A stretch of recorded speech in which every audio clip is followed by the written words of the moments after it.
America में अगर कोई सांसद एक बार चुनाव जीत जाता है और दोबारा मैदान में उतरता है ना, तो लगभग 80 से 90% संभावना है कि वो फिर से जीत जाएगा। हाँ, वहाँ की जनता अक्सर उसी को चुनना पसंद करती है जो पहले से सत्ता में है। ये एक स्थापित पैटर्न है। बिल्कुल। लेकिन भारत में यहां सत्ता की कुर्सी पर बैठना मतलब एक सिक्का उछालने जैसा है, एकदम 50-50 का चांस। एकदम सही कह रहे हैं आप। या तो जनता आपको वापस लाएगी या फिर सीधा बाहर का रास्ता दिखा देगी। हाँ, और जब भी चुनाव के नतीजे आते हैं ना, टीवी स्क्रीन पर बैठे जो राजनीतिक विश्लेषक हैं, वो इस पूरी जटिल प्रक्रिया को बस एक शब्द में समेट देते हैं। एंटी इनकम्बेंसी, यानी सत्ता विरोधी लहर। बिल्कुल। और यही वो बिंदु है जहां हमें थोड़ा रुककर सोचने की जरूरत है। आज की इस विस्तृत चर्चा में हम इसी विषय की गहराई में जाएंगे। और इसके लिए हमारे पास सेंटर फॉर पॉलिसी रिसर्च के फेलो राहुल वर्मा का एक बेहद दिलचस्प विश्लेषण है। हमारा मिशन ये समझना है कि क्या चुनाव के नतीजों को समझाने के लिए एंटी इनकम्बेंसी का ये ठप्पा लगाना वाकई सही है, या फिर ये राजनीतिक सच्चाई, नेताओं की विफलताओं और जमीनी हकीकत को छुपाने वाला सिर्फ एक आसान और आलसी शॉर्टकट बन गया है। ठीक है, आइए इसे थोड़ा और खोलकर समझते हैं। राहुल वर्मा अपने विश्लेषण में शब्द को सीधे तौर पर एक आलसी स्पष्टीकरण या लेजी एक्सप्लेनेशन कहते हैं। हाँ, और ऐसा कहने के पीछे एक बहुत ठोस कारण है। अगर मैं इसे एक एनालॉजी से समझाऊं, तो ये कहना कि कोई पार्टी एंटी इनकम्बेंसी की वजह से चुनाव हार गई, बिल्कुल वैसा ही है जैसे कोई डॉक्टर किसी मरीज की जांच करे और उसकी असली बीमारी बताने के बजाय, हाँ, जैसे मलेरिया, टाइफॉइड या फेफड़ों का इन्फेक्शन बताने के बजाय बस इतना कह दे कि मरीज बीमार है इसलिए उसकी तबीयत खराब है। ये उदाहरण एकदम उस तंत्र को पकड़ता है जो हमारे राजनीतिक विमर्श में हावी है। डॉक्टर बीमारी का नाम नहीं बता रहा, वो सिर्फ लक्षण बता रहा है। सही बात है। राजनीति में भी देखिए, जब कोई सरकार हारती है तो उसके पीछे ठोस कारण होते हैं। हो सकता है उनकी आर्थिक नीतियां बुरी तरह विफल रही हों, या फिर शीर्ष नेतृत्व का करिश्मा खत्म हो गया हो। बिल्कुल, या फिर उनके स्थानीय नेताओं और विधायकों ने भ्रष्टाचार की सारी हदें पार कर दी हों। लेकिन टीवी स्टूडियो में बैठकर इन सब पर रिसर्च करने, डेटा निकालने में मेहनत लगती है। हाँ, उसकी तुलना में सिर्फ एंटी इनकम्बेंसी कह देना बहुत सुविधाजनक है। एकदम। इसका मतलब है कि हम हार के असली कारणों पर पर्दा डाल रहे हैं। लेकिन अगर अमेरिका में सत्ता में होना एक वरदान है, तो भारत के पानी में ऐसा क्या मिला है जो इसे नेताओं के लिए श्राप बना देता है? यहाँ जो बात सबसे हैरान करने वाली है वो ये है कि पश्चिमी लोकतंत्रों में इनकम्बेंसी एडवांटेज, यानी सत्ता में होने का फायदा, एक स्थापित राजनीतिक सिद्धांत है। मतलब सत्ता में होना उनके लिए एक प्लस पॉइंट है। हाँ, जो नेता पहले से सत्ता में है उसके पास एक बनी बनाई पहचान होती है, पूरा शहर या राज्य उसका नाम जानता है। और उनके पास चुनाव लड़ने के लिए बेहतर वित्तीय संसाधन भी तो होते हैं। बिल्कुल होते हैं। और सबसे बड़ी बात, वो अपने कार्यकाल के दौरान किए गए छोटे बड़े कामों का मीडिया में जमकर प्रचार कर सकता है। उसके पास सत्ता का पूरा तंत्र होता है जो उसे दोबारा जीतने में मदद करता है। सही कहा। तो अगर पश्चिमी देशों में कुर्सी पर बैठा नेता एक सुरक्षित किले के अंदर है, तो भारतीय मतदाता इतना अलग कैसे सोच रहे हैं? भारत में सत्ताधारी दल के लिए चुनाव जीतना इतना मुश्किल क्यों हो जाता है? इसे समझने के लिए ना हमें राहुल वर्मा द्वारा दिए गए कॉस्ट ऑफ रूलिंग, यानी सत्ता की कीमत के सिद्धांत को समझना होगा। अच्छा, ये सत्ता की कीमत क्या है? अगर हम इसे बड़ी तस्वीर से जोड़कर देखें तो भारत और पश्चिमी देशों की अर्थव्यवस्था और समाज के बुनियादी ढांचे में एक बहुत बड़ा अंतर है।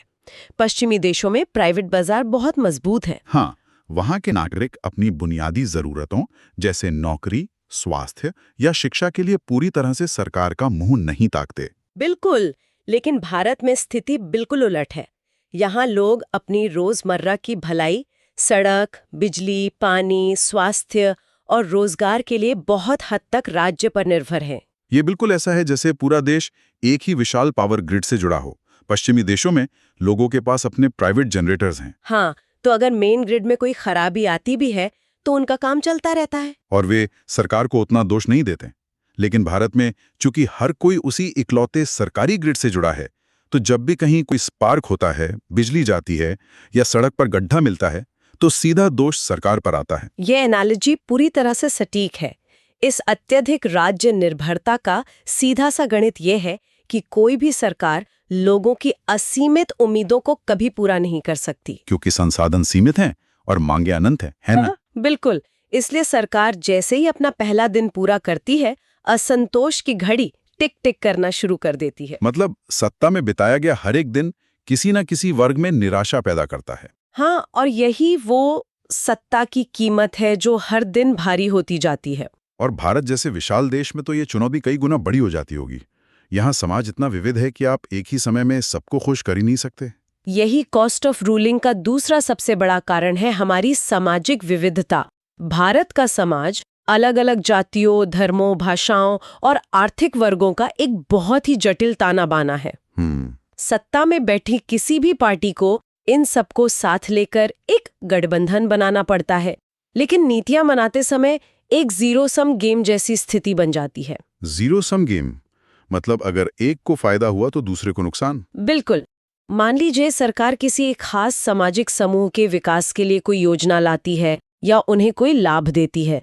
उसी क्षण दूसरा समूह जो इस लाभ से वंचित रह गया, वो नाराज हो जाता है। हाँ, तो सबको एक साथ संतुष्ट रखना व्यवहारिक रूप से असंभव है। तो इस सब का असल में क्या मतलब है? अगर नीतियां ऊपर से बनती हैं तो जनता का गुस्सा किसके खिलाफ निकलता है? यहीं पर विश्लेषण में एक शब्द आता, ऑर्गेनाइजेशनल फटीग, यानी संगठनात्मक थकान। ये क्या है? ये राजनीतिक मनोविज्ञान का एक बहुत ही दिलचस्प पहलू है। अक्सर हमें लगता है कि मतदाता सीधे प्रधानमंत्री या मुख्यमंत्री से नाराज होते हैं। हाँ, मीडिया भी यही दिखाता है। लेकिन जमीनी स्तर पर कहानी कुछ और होती है। लोगों का रोज का पाला अपने स्थानीय विधायक, पार्षद या पार्टी के स्थानीय कार्यकर्ताओं से पड़ता है। सही बात है। राशन कार्ड बनवाना हो, पुलिस थाने का कोई काम हो या मोहल्ले की सड़क बनवानी हो, जनता इन स्थानीय नेताओं के पास ही जाती है। बिल्कुल। और जब ये काम नहीं होते या जब सत्ता में रहने के कारण स्थानीय नेताओं का रवैया अहंकारी हो जाता है तो गुस्सा सीधे तौर पर उस स्थानीय उम्मीदवार के खिलाफ पनपता है। और शीर्ष नेतृत्व अक्सर इस गुस्से से बचा रहता है। एकदम सही। इसका सीधा सा मतलब ये हुआ कि भारत में स्थानीय स्तर का चुनाव जीतने वाला हर विधायक असल में मतदाताओं की उम्मीदों और शिकायतों के एक टाइम बॉम्ब पर बैठा है। हाँ, और वो बम 5 साल बाद चुनाव के दिन फटने के लिए तैयार रहता है। लेकिन क्या भारत के राजनीतिक इतिहास में हमेशा से ऐसा ही होता आया है? मतलब क्या सत्ता की कुर्सी हमेशा से इतनी ही गर्म रही है? नहीं, इतिहास के पन्नों को पलटने से एक बहुत ही अलग तस्वीर सामने आती है। राहुल वर्मा अपने विश्लेषण में बताती हैं, मेरा मतलब है बताते हैं, कि एंटी इनकम्बेंसी का ये असर हमेशा एक जैसा नहीं रहा। अच्छा। हाँ, आज़ादी के ठीक बाद 1952 से लेकर 67 तक का जो दौर था, उसमें सत्ता में होना भारत में भी एक फायदे का सौदा था। वो तो कांग्रेस पार्टी के एक तरफा दबदबे का समय था। उनके पास स्वतंत्रता संग्राम की विरासत थी। बिल्कुल। और शायद कोई मजबूत विपक्ष भी नहीं था जो उस टाइम बॉम्ब को ट्रिगर कर सके। एकदम सही पकड़ा आपने। उस समय कांग्रेस का सांगठनिक ढांचा पूरे देश में फैला हुआ था और विपक्ष बहुत ही छोटे और बिखरे हुए हिस्सों में था। तो रूलिंग कॉस्ट होने के बावजूद वो कभी चुनाव हारने की सीमा तक नहीं पहुंच पाती थी। हाँ, लेकिन असली बदलाव आया 89 के बाद। 1989 से लेकर 2014 तक का दौर भारतीय राजनीति का सबसे उथल-पुथल वाला समय माना जाता है। इस दौर को विश्लेषण में उच्च सत्ता विरोधी लहर या हाई एंटी इनकम्बेंसी का समय कहा गया है। 89 के बाद का समय ये वही दौर था जब मंडल कमीशन लागू हुआ, राम जन्मभूमि आंदोलन अपने चरम पर था और देश आर्थिक उदारीकरण के दौर से भी गुजर रहा था। उन 3 दशकों में समाज का राजनीतिकरण बहुत तेजी से हुआ। मतदाताओं के गठबंधन टूटने लगे। क्षेत्रीय पार्टियों का उदय हुआ जो विशेष जातियों या भाषाई पहचानों का प्रतिनिधित्व करती थीं। है ना? बिल्कुल। इसके कारण मतदाता बहुत तेजी से एक पार्टी से दूसरी पार्टी की तरफ शिफ्ट होने लगे। किसी भी सरकार के लिए अपना कार्यकाल पूरा करना और दोबारा चुनकर आना एक चमत्कार जैसा हो गया था। बार-बार सरकारें बदल रही थी। हाँ, और इसी दौर ने एंटी इनकम्बेंसी शब्द को भारतीय राजनीति का एक स्थायी हिस्सा बना दिया। यहाँ पर बात सच में बहुत दिलचस्प हो जाती है, क्योंकि जब हम इतिहास के तीसरे चरण में प्रवेश करते हैं, यानी 2014 के बाद का नया दौर, तो हमें राजनीति की एक बिल्कुल नई ही प्लेबुक देखने को मिलती है। बिल्कुल नई रणनीति। ऐसा लगता है जैसे बीजेपी ने इस एंटी इनकम्बेंसी नाम के टाइम बॉम्ब को डिफ्यूज करने का एक नया तरीका इजाद कर लिया है। रिपोर्ट में जिक्र है कि कैसे बीजेपी ने गुजरात जैसे राज्यों में चुनाव से ठीक पहले अपने बहुत सारे मौजूदा विधायकों के टिकट काट दिए और यहां तक कि पूरी की पूरी कैबिनेट को रातों रात बदल दिया। ये रणनीति कैसे काम करती है? देखिए, ये रणनीति सीधे तौर पर उस ऑर्गेनाइजेशनल फटीग को निशाना बनाती है जिसकी हमने अभी चर्चा की थी। सत्ताधारी पार्टी जानती है कि जनता का जो भी गुस्सा है वो मोहल्ले की खराब सड़क या स्थानीय विधायक के अहंकार के कारण है। गुस्सा शीर्ष नेतृत्व से नहीं है। बिल्कुल। तो पार्टी क्या करती है? चुनाव से ठीक पहले वो बड़ी संख्या में अपने ही विधायकों को हटा देती है, नए चेहरों को मैदान में उतारा जाता है। मतलब जनता जिस नेता से नाराज थी उसे वोट देकर हराने का मौका मिले, उससे पहले ही पार्टी खुद उसे हटाकर जनता की तरफ से सजा दे देती है। हाँ, ये तो एक बहुत ही चतुर प्रेशर रिलीज वॉल्व की तरह काम करता है। ये बिल्कुल एक प्रेशर रिलीज वॉल्व है। जब विधायक का चेहरा बदल जाता है तो जनता की स्थानीय शिकायतें हवा हो जाती हैं। चुनाव मोहल्ले की सड़क के बजाय राष्ट्रीय मुद्दों, बड़े नैरेटिव्स या मुख्यमंत्री और प्रधानमंत्री की लोकप्रियता पर केंद्रित हो जाता है। इस तरह सत्ताधारी दल स्थानीय असंतोष की लहर को बड़ी ही चतुराई से अपने शीर्ष नेतृत्व के सुरक्षा कवच से चकमा दे देता है। एकदम सही। लेकिन अगर राजनीतिक दल सिर्फ स्थानीय विधायकों के चेहरे बदलकर और नए उम्मीदवार उतारकर इस सत्ता विरोधी लहर को मात दे रहे हैं, तो इसका सीधा सा निष्कर्ष ये निकलता है कि चुनाव के नतीजे सिर्फ एंटी इनकम्बेंसी से तय नहीं हो रहे। बिल्कुल नहीं हो रहे। अगर ऐसा होता तो चेहरा बदलने के बाद भी पार्टी हार जाती। इसका मतलब है कि गेम कहीं और चल रहा है, कुछ और बड़े कारक हैं जो असली फैसले ले रहे हैं। ये एक बहुत ही महत्वपूर्ण सवाल खड़ा करता है। राहुल वर्मा स्पष्ट रूप से तर्क देते हैं कि चुनाव कोई छोटी मोटी घटनाएं नहीं है, ये मैक्रो इवेंट्स होते हैं। Macro events. हाँ, आप एक इतने बड़े और जटिल लोकतंत्र के चुनाव नतीजों को सिर्फ इस आधार पर नहीं समझा सकते कि जनता नाराज थी या खुश। चुनाव के नतीजे कुछ बहुत बड़े मैक्रो फैक्टर्स पर निर्भर करते हैं। तो वे मैक्रो फैक्टर्स क्या हैं? अगर सिर्फ नाराजगी चुनाव नहीं हराती तो हराता कौन है? सबसे पहला और सबसे बड़ा कारक है डेमोग्राफी, यानी सामाजिक जनसांख्यिकी और गठबंधनों का अंकगणित। कोई भी चुनाव सिर्फ हवा के दम पर नहीं जीता जाता। बिल्कुल। पार्टियां जमीन पर अलग अलग जातियों, वर्गों और समुदायों को जोड़कर एक ठोस वोट बैंक तैयार करती हैं। जब तक वह सामाजिक गठबंधन दरकता नहीं है, तब तक केवल रोजमर्रा की छोटी मोटी शिकायतों के आधार पर सरकारें नहीं गिरती। ये बात समझ में आती है। अगर किसी पार्टी ने 50% वोट बैंक का एक मजबूत गठबंधन बना लिया है, तो 5-10% लोगों के नाराज होने से भी उनका किला नहीं ढहेगा। एकदम सही। इसके अलावा और क्या कारक है? दूसरा बड़ा कारक है किसी राज्य का राजनीतिक इतिहास और वहां का पार्टी सिस्टम। क्या उस राज्य में केवल 2 मुख्य पार्टियों के बीच सीधा मुकाबला है या वहां 3 या 4 मजबूत पार्टियां हैं? ये बहुत बड़ा अंतर पैदा करता है। इसे एक उदाहरण से समझने की कोशिश करते हैं। मान लीजिए एक राज्य में सत्ताधारी पार्टी के खिलाफ 60% लोग नाराज हैं। ठीक है। अगर सामने विपक्ष में सिर्फ एक ही मजबूत पार्टी है, तो वो पूरा 60% वोट सीधा विपक्ष को जाएगा और सरकार तुरंत गिर जाएगी। बिल्कुल। लेकिन अगर विपक्ष में 3 अलग-अलग पार्टियां हैं, तो वो 60% एंटी इनकम्बेंसी वोट 20-20% के 3 हिस्सों में बंट जाएगा, है ना? हाँ। और सत्ताधारी पार्टी अपनी केवल 40% लोकप्रियता के साथ भी दोबारा चुनाव जीत जाएगी। ये एकदम सटीक विश्लेषण है। नाराजगी का होना एक बात है, लेकिन उस नाराजगी को सत्ता परिवर्तन में बदलने के लिए विपक्ष का एकजुट होना जरूरी है।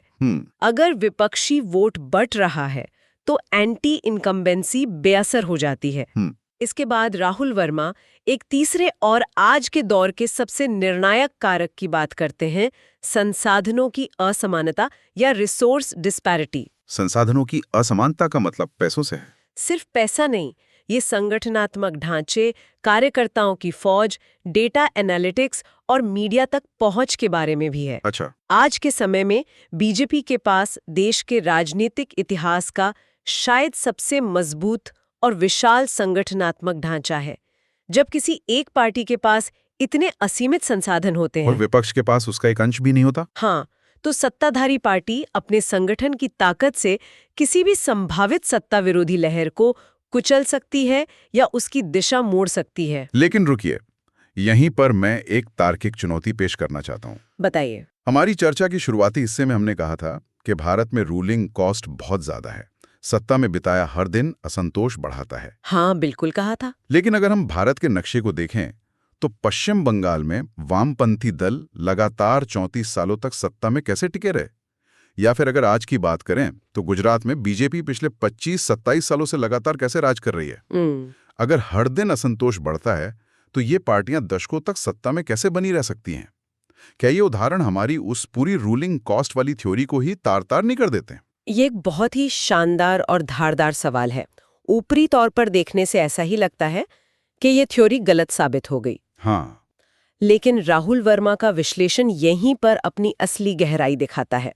पश्चिम बंगाल का वामपंथी शासन और गुजरात का बीजेपी शासन, इन दोनों में एक बहुत बड़ी समानता है। क्या समानता है? और वो समानता है एक ऐसा कैडर आधारित संगठन जो समाज की नसों में गहराई तक उतर चुका है। यानी वो विशाल संगठन ही इस असंतोष को दबाने का काम करता है। बिल्कुल। जब पार्टी का संगठन हर गांव, हर गली और हर मोहल्ले में मौजूद होता है तो वो एक शॉक एब्जॉर्बर यानी झटके सहने वाले यंत्र की तरह काम करता है। ऐसा नहीं है कि बंगाल में वामपंथियों के समय या गुजरात में बीजेपी के समय लोगों को पानी, सड़क या रोजगार की शिकायतें नहीं थी। शिकायतें हमेशा होती हैं। हाँ, वो तो रहेंगी। लेकिन मजबूत कैडर वाला संगठन उस शिकायत को बूथ स्तर पर ही मैनेज कर लेता है। स्थानीय कार्यकर्ता लोगों तक पहुंचता है, उनकी छोटी मोटी मदद करता है, नैरेटिव को कंट्रोल करता है और उस गुस्से को एक बड़ी लहर में तब्दील होने से रोक देता है। एकदम सही। इसका मतलब है कि दशकों तक सत्ता में बने रहना इस बात का सबूत नहीं है कि वहां कोई एंटी इनकम्बेंसी नहीं थी। इसका सीधा सा मतलब यह है कि उन पार्टियों के पास उस लहर का मुकाबला करने, उसे शांत करने का एक बहुत ही शानदार संगठनात्मक तंत्र मौजूद था। यही इस पूरे विश्लेषण का मूल है। एंटी इनकम्बेंसी कोई गुरुत्वाकर्षण का नियम नहीं है कि सेब हमेशा नीचे ही गिरेगा। हाँ, ये इस बात पर निर्भर करता है कि आपने सेब को गिरने से रोकने के लिए कितनी मजबूत जाली लगा रखी है। तो अगर हम आज के इस पूरी गहरी चर्चा के सार को निकालें तो तस्वीर बहुत साफ हो जाती है। एंटी इनकम्बेंसी चुनाव के नतीजों को समझाने के लिए एक बहुत ही आलसी और सतही शब्द है। बिल्कुल। ये एक लक्षण है, असली कारण नहीं। किसी भी चुनाव का असली फैसला इस बात से होता है कि जमीन पर जातियों और समुदायों का समीकरण कैसा है, विपक्षी पार्टियों के बीच वोट बट रहे हैं या एकजुट हैं।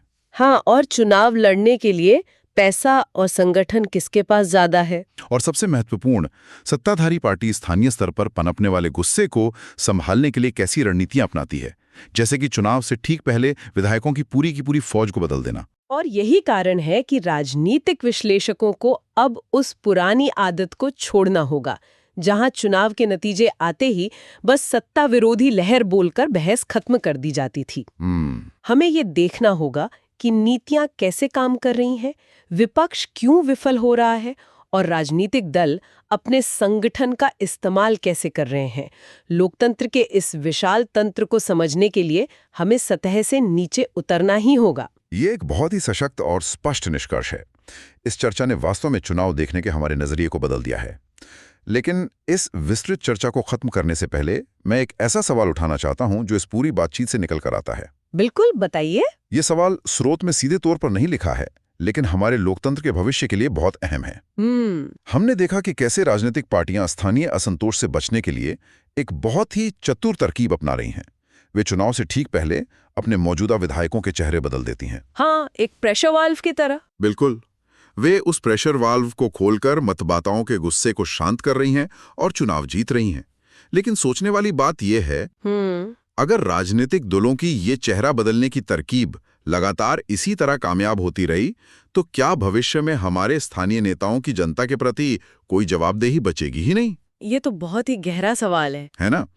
अगर किसी विधायक को ये पक्का पता है कि 5 साल बाद उसका टिकट वैसे भी कटने वाला है और जनता उसके काम पर नहीं बल्कि शीर्ष नेतृत्व के चेहरे पर वोट देगी, तो वो जमीन पर मेहनत ही क्यों करेगा? बिल्कुल सही बात है। और इससे भी बड़ा सवाल, क्या कभी ऐसा समय आएगा जब हमारे मतदाता चुनाव जीतने की इस चेहरा बदलने वाली तरकीब के पार देखना सीख जाएंगे? ये सोचने वाली बात है। क्या वे कभी समझ पाएंगे कि सिर्फ मोहरे बदले गए हैं, खेल चलाने वाला सिस्टम वही है? इसी उत्तेजक विचार के साथ हम आज के इस डीप डाइव को यहीं समाप्त करते हैं। बिल्कुल। स्रोत सामग्री ने हमें जो नजरिया दिया है उस पर विचार करें, सोचते रहिए, सवाल उठाते रहिए और हम मिलेंगे अगली बार एक नए विषय की